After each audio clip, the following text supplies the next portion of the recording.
Aiuto, la mia compagna mi ha accoltellato. Con queste parole Mauro Pereni, 66 anni, ex elettricista in pensione, ha chiamato il 118 per farsi soccorrere dopo che la convivente, la 56enne trevigiana Barbara Mazzariol, gli aveva conficcato nel costato un coltello da cucina afferrato dal lavello al culmine di una lite.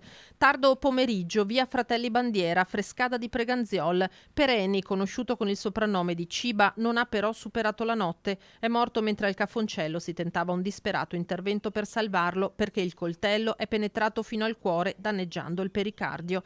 E la donna, che all'arrivo dei carabinieri era seduta e fumava una sigaretta, apparentemente tranquilla, è stata arrestata con l'accusa di omicidio aggravato. La signora ha ammesso, quello che era accaduto, ci ha comunque detto che aveva, accoltellato il soggetto e ci ha mostrato il coltello utilizzato per, il delitto. Pereni è salito con le proprie gambe in ambulanza, poi la situazione è precipitata. Un'unica coltellata, quella inferta dalla Mazzariol. I due litigavano dal mattino perché lui, che la ospitava da mesi, voleva che se ne andasse, così ha riferito la donna. Quindi il pranzo con il figlio di lei, poi il diverbio è ripreso. Lei ha dichiarato di appunto aver avviato questa discussione con l'uomo già dalla mattina, che poi sarebbe degenerata via via nel corso della giornata e che al momento in cui l'ha colpito si sentiva aggredita dall'uomo, insomma ha temuto di essere aggredita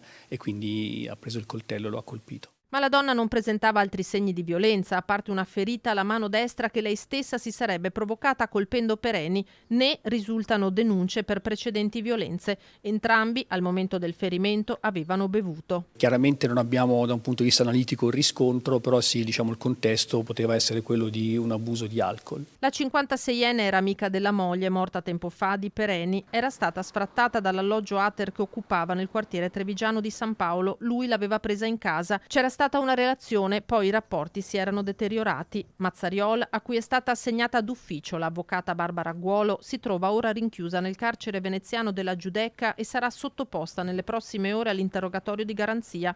Il sostituto procuratore Massimo De Bortoli, che indaga sul delitto, disporrà l'autopsia sul corpo della vittima. I carabinieri hanno posto sotto sequestro il coltello da cucina, una lama di 13 centimetri e i vestiti che Pereni e la Mazzarioli indossavano al momento dell'accoltellamento saranno consegnati al RIS per gli esami del caso.